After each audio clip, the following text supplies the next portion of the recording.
想象一下啊，一个人从几乎一无所有到一年能挣个，比如说6位数，这得付出多少努力？嗯，是得好几年，甚至十几年吧。对，但是要从这个6位数变成那种拥有亿万财富的超级富豪，有时候可能就是参加几次关键的会面，或者说进入那个对的圈子就够了。听起来是有点不可思议。是吧？但这背后其实是一套可以说是富人专用的财富系统。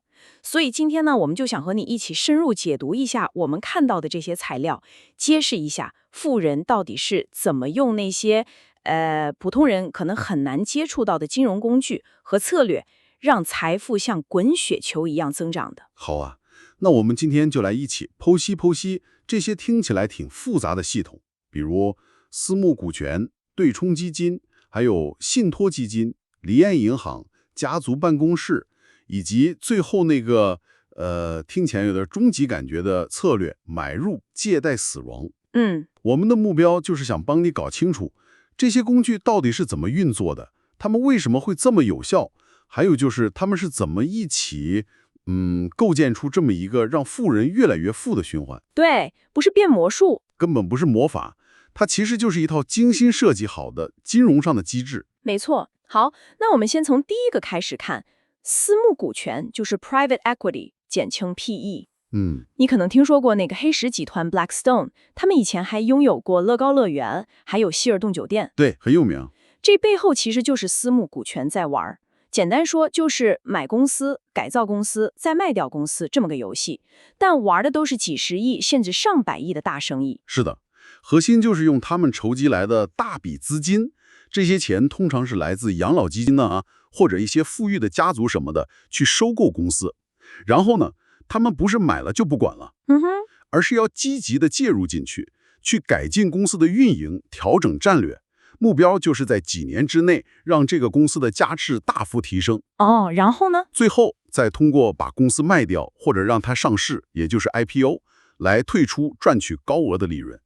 他们最常用的一个手法就是你刚才提到的那个杠杆收购 LBO。对 ，leveraged buyout， 简单说就是主要用借来的钱去完成收购，而且还用目标公司自己的资产去做抵押。等等，用别人的钱，还拿被买公司的资产去抵押来买这个公司，这听起来，风险挺高的。风险确实不小，但潜在的回报也确实非常大。那这到底是怎么让参与其中的人，就是那些私募股权公司发财的呢？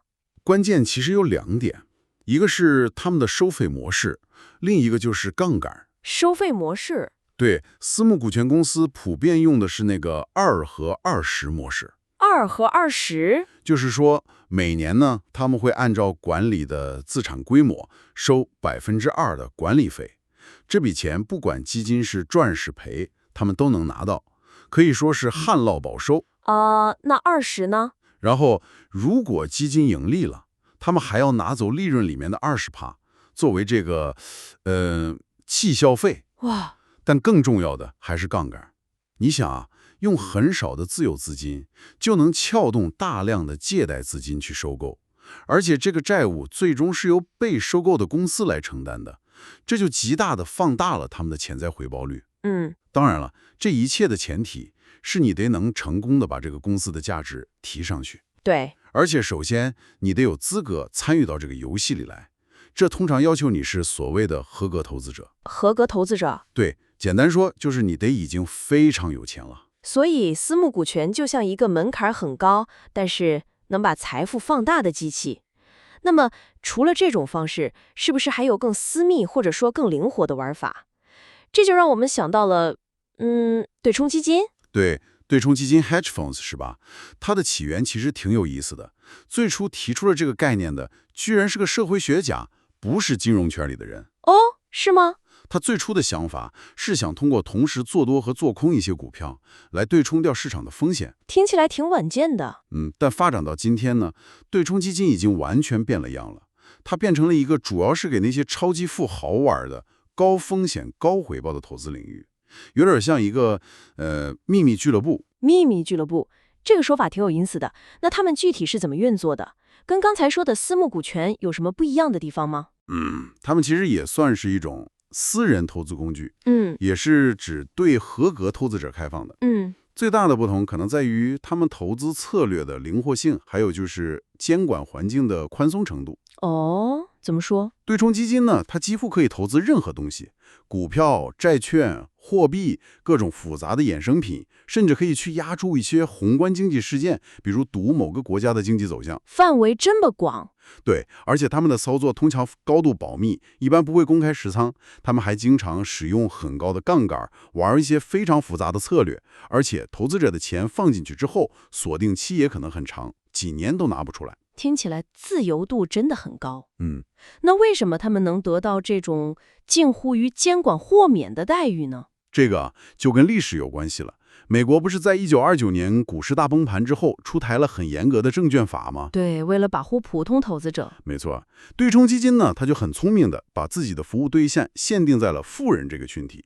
立法者当时就认为，富人嘛，他们输得起，也有能力自己去判断风险，保护自己啊，钻了个空子。可以这么说。这样一来呢，他们就在很大程度上绕开了那些主要面向公众投资者的监管要求，这就给他们创造了一个相对来说更自由的操作空间。原来是这样，那我就有点好奇了。既然对冲基金风险那么高，操作又不透明，为什么富人还愿意支付那么贵的2和20费用去投这些基金呢？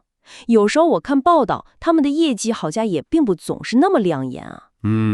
这个问题问得很好，原因其实是多方面的。首先是独家策略，对冲基金能参与到很多普通人根本接触不到的交易和市场里去，比如赌利率走向啊，或者做空某个特定的市场啊，甚至做一些私人贷款之类的。哦，就是有机会获得别人拿不到的收益。对，其次呢是外包管理。你想，超级富豪的钱那么多，投资本身就是个很复杂的事情，他们宁愿付钱给顶尖的专业人士去打理，省心省力。是的。第三点就是社交网络，能进入顶级对冲基金的那个圈子，本身就是一种非常宝贵的资源，你能接触到各种人脉，获得很多内部信息和商业机会啊，还有圈子文化。对，最后一点，虽然说不一定总能实现吧，但理论上，对冲基金提供的风险和回报特征，可能跟传统的股票、债券市场不太一样，有助于帮他们分散整个投资组合的风险。我明白了。所以，对冲基金提供的不仅仅是投资机会，可能更重要的是拿到一张进入那个特定圈层的门票。可以这么理解。好吧，那我们接着聊。当财富积累到一定程度之后，大家肯定会想，怎么能让这些钱安全地传下去，别被后代给败光了？这时候是不是就轮到信托基金出场了？对，信托基金 （trusts）。一提到这个词儿，很多人脑子里可能就会浮现出那种，在社交媒体上各种炫富的败家子形象。确实有这种刻板印象。但这其实是对信托最大的误解。设立信托，它最核心的目的，恰恰是为了控制财富的分配和使用，是防止后代挥霍，确保你的钱能按照你的想法来传承。哦，反而是为了控制。没错，你可以把它想象成一个给你的巨额财富配的带有很多详细规则的超级宝箱箱。怎么说？你就是设立人，把你的资产，比如现金、股票、房产、艺术品什么的，放进这个宝箱箱里，然后你定好规则，谁也就是受益人，在什么条件下，比如达到某个年龄或者完成的学业，才能拿到多少钱，怎么拿。最后，你再指定一个你信任的管家，也就是受托人，比如律师、银行或者信得过的人，来严格执行你定下的这些规则。这个比喻很形象，所以它不是让人随便花的。对，而且对于那些超级富豪来说，设立信托几乎可以说是必需品。有统计就显示，绝大多数资产净值很高的个人都会使用信托。为什么呢？因为富不过三代这个说法，在现实中确实是个普遍现象。信托就是他们用来打破这个魔咒的关键工具之一。它不仅能防止后代挥霍，还有一个更重要的功能，就是进行税务规划，特别是用来规避那个非常高昂的遗产税。遗产税，这个信托是怎么操作来避税的？这里的关键通常在于设立那种不可撤销信托。不可撤销？对，意思就是一旦你把资产，比如说你公司的股份或者房产，放进了这种信托里面，从法律上讲，这些资产就不再属于你了，啊？那属于谁？属于这个信托本身。这样一来，等到你去世的时候，这些已经放在信托里的资产，就可能不会被计入你的应税遗产总额里去。在美国，遗产税的免税额度是有限的，超过的部分税率可能高达40%。你想想，这能省下多少税？哇，那可是一大笔钱。也就是说，我有一笔将来可能会大幅增值的资产，比如我早期创业公司的股份，我可以趁它现在价值还不算特别高的时候，把它放进一个不可撤销信托里。没错。这样就能用当前的价值来计算可能的遗产税基数。等我去世的时候，就算它涨了很多倍，那增值的部分也可能免税传给我的孩子了。对，基本原理就是这样。据说像沃尔玛那个沃尔顿家族就非常擅长运用这类信托工具来传承他们的财富。而且信托的条款可以设得非常灵活，比如你可以规定受益人只有在满足某些条件的时候，像是完成了大学学业或者成功创办了自己的企业，才能拿到钱。还能加条件？是的，像那个 NBA 球星沙奎尔·奥尼尔，他就公开说过他是这么做的。他跟他孩子说，我有钱，但你现在没钱，就是为了确保孩子们不会因为太容易得到财富而失去了自己奋斗的动力。哇，这招挺狠的，但也挺聪明的。嗯，看来这个信托真的是保护和传承财富的核心武器啊。但如果说有人想让自己的财富更一步的隐身，不让外人轻易知道呢？我听说过那个离岸银行，听起来就更神秘了。离岸银行 （offshore banking） 这个体系确实是给财富提供了又一层额外的保护，还有隐蔽性。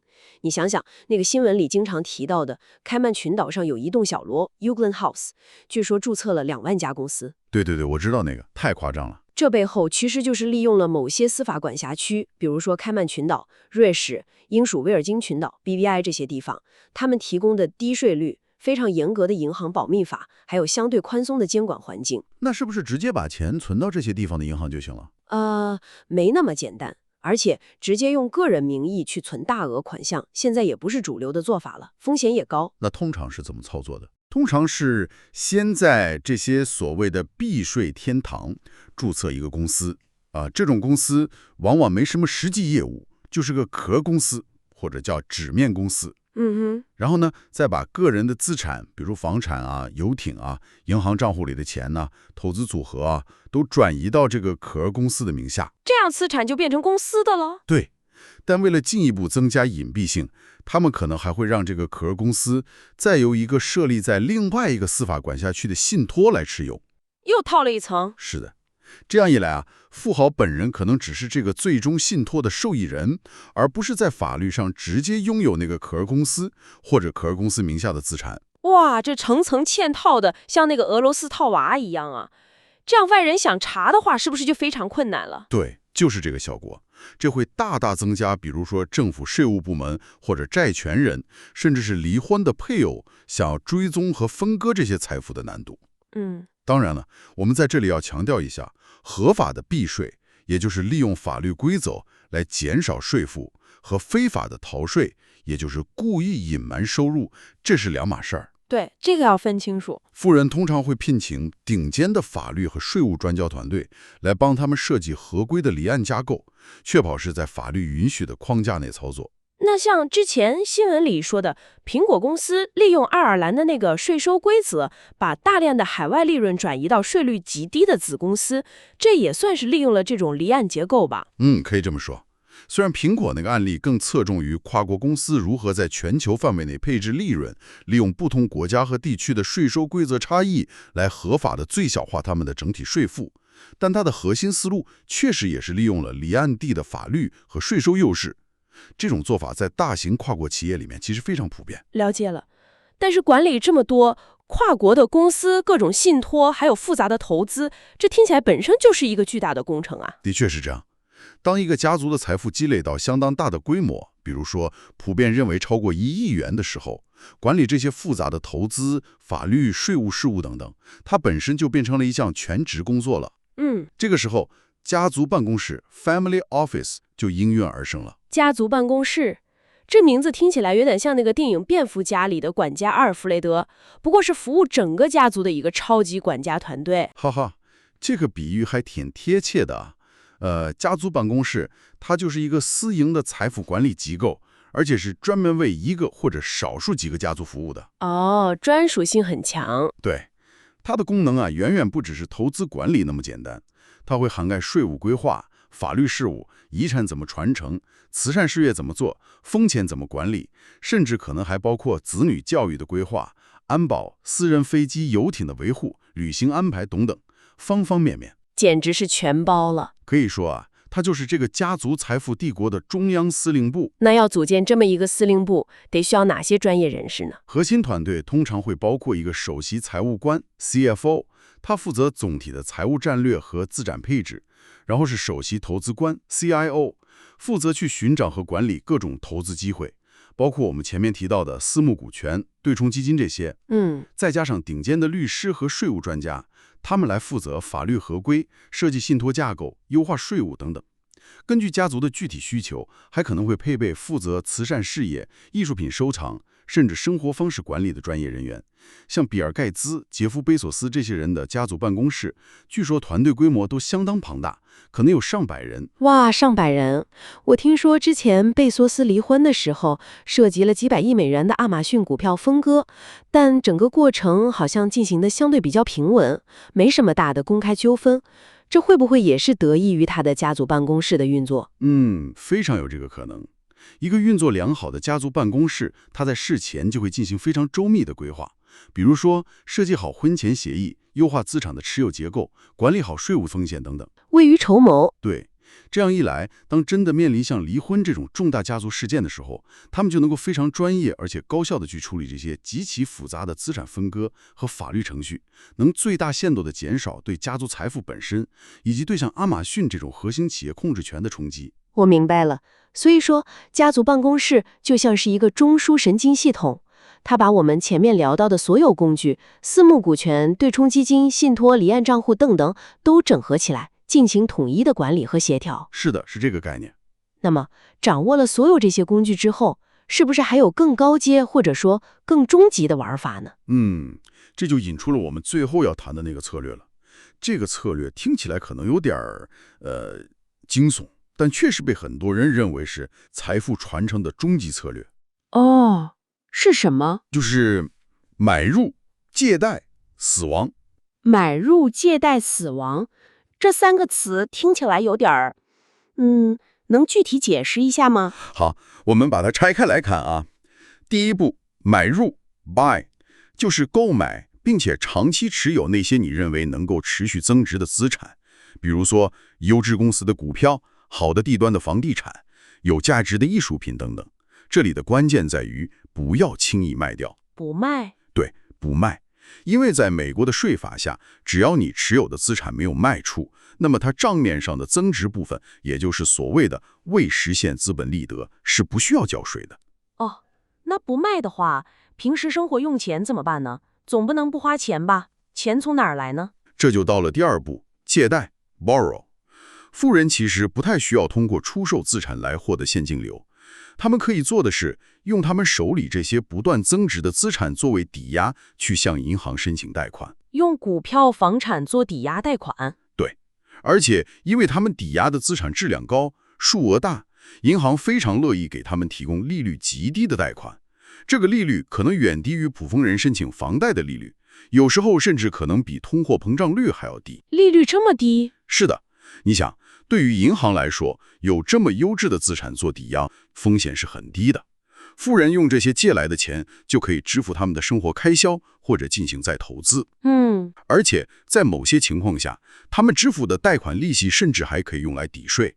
所以你看，像马斯克、贝索斯这些人，他们的官方工资可能只有象性性的1美元，或者非常低，因为他们的主要财富增长来源和生活开销来源根本就不是工资，而是资产的增值以及基于这些资产的借贷。明白了。那最后一步，死亡呢？这个听起来最不吉利，但你刚才说它似乎很关键。这一步可以说是整个策略的点睛之笔。它利用了美国税法里一个非常重要的规则，叫做成本基础重置 （Stepped Up Basis）。成本基础重置。对，简单来说，就是当你去世的时候，你的继承人，比如说你的孩子，继承你的这些资产，比如股票的时候，这些股票在他们手里的买入成本会自动调整为你去世那一天的市场公允价值。这意味着什么？举个例子，你就明白了。假设你很多年前花了100万美元买了一批股票，等你去世的时候，这批股票已经涨到了1000万美元。按照成本基础重置规则，你的孩子继承这批股票时，他们的成本基础就变成了1000万美元，而不是你当初买入的100万。然后呢？然后，如果你的孩子第二天就以1000万美元的价格把这批股票卖掉了，那么从法律上讲，他们并没有获得任何资本利得，买出价1000万，成本基础1000万等于0。哇，这就意味着，当初从100万涨到1000万，这整整900万美元的巨额增值，就完全不需要交纳资本利得税了，相当于这笔税被永久的豁免了。天哪，这简直是财富传承的魔法呀！可以这么说。等于说，只要我的资产一直在涨，我就可以一直用它抵押借钱出来花，还不用交增值税。等我去世了，我孩子继承的时候，之前所有的增值税一笔勾销。基本原理是这样。哇，生前借的那些债怎么办呢？继承人岂不是继承了一堆负债呢？这个问题他们也考虑到了。通常的做法是事先购买大额的人寿保险，并且把这份保险放在我们之前提到的那种不可撤销的信托里面。哦，用保险来还债。对，等到设立人去世之后，保险公司赔付的巨额保险金就可以用来偿还生前借下的那些贷款，这样就能确保继承人最终拿到手的是干净的、没有债务负担的净资产。哇塞，这一整套组合拳打下来，真的是太厉害了。确实是这样。当然了，我们也要说清楚，这个买入、借贷、死亡的策略也不是完全没有风险的。它最大的前提是你持有的资产要能够持续稳定的增值。如果遇到像2008年那种金融危机，资产价值大幅缩水，那可能就会引发债务危机了。对，这个风险肯定有。但总的来说，这套策略确实是目前看到的超级富豪用来实现财富长期积累，并且以极低税负进行代际传承的一个非常强大的武器。好了，我们今天聊了很多，快速来回顾一下吧。我们谈到了富人用来实现财富巨大增长和保护的一整套系统，对吧？从用私募股权来收购、改造公司，然后高价卖出获利，到通过对冲基金进入那种普通人进不去的专属投资圈子，然后利用信托基金来控制、保护和沉传财富，同时还能优化税务。对。再借助离岸银行和复杂的公司架构来增加财富的隐蔽性，进行全球范围的税务规划。接着设立家族办公室，作为整个财富管理体系的总指挥部。最后还运用了那个终极的买入、借贷、死亡策略，来实现资产的长期增值和低税负的代际传承。没错，这些工具和策略啊，它们不是孤立的，而是相互配合，形成了一个非常复杂而且门槛极高的财富增长和保护系统。所以你看，富者愈富，很大程度上就是因为他们拥有进入并且使用这个系统的准入权。无论是对冲基金、私募股权的投资门槛，还是聘请顶尖律师、税务专家、组建家族办公室的成本，都把绝大多数普通人挡在了门外。是啊，我们普通人可能就是按部就班的工作、交税，然后用相对比较高的利率去申请房贷、车贷。对。而富人呢，他们就在规则允许的范围内，利用我们今天聊的这套系统，通过各种结构设计、杠杆运用和税务规划，大大优化了他们财富积累和传承的效率。所以听到这里啊，你可能会觉得哇，这些东西听起来离我实在是太遥远了。确实会有这种感觉。的确，想要完全复制这样一套系统，对大多数人来说是不现实的。但是去理解它背后的核心原则，我觉得对我们每个人还是非常有启发的。哦，比如说呢，能给我们一些启发吗？比如说啊，它至少提醒我们，财富积累本身是非常重要的。我们是不是应该思考如何把更多的资源投入到那些有可能长期增值的资产上去，而不仅仅是依赖每个月的工资收入？有道理，要拥有资产。对，它也揭示了长期持有的力量，以及进行结构规划的重要性。哪怕是最简单的，比如说立个遗嘱，或者做一些基础的财务规划，其实也能起到一定的保护作用。是的，还有就是理解杠杆。虽然我们普通人用杠杆要非常小心，但理解它的原理，知道在什么情况下，即使是小规模的审慎地运用它，也能帮助我们加速实现一些财务目标。这些思路确实可以借鉴。所以，我觉得最关键的一点是，我们要认识到，财富的积累，它不仅仅是关于你赚了多少钱，更重要的是关于你如何去构建一个系统，如何去运用规则，以及如何进行长远的规划。对，了解这些，我们今天谈到的看似遥远的富人的财富游戏规则，也许就是你开始改变自己财务未来的第一步。说得真好。那么，了解了这套复杂的财富机器之后，对你而言，最重要的启发是什么呢？你是否会开始思考如何在自己的能力范围之内，也运用这些原则，哪怕只是尝试去建立一个最基础的、属于你自己的财富增长和保护系统呢？非常感谢你今天和我们一起完成了这次深入的探讨。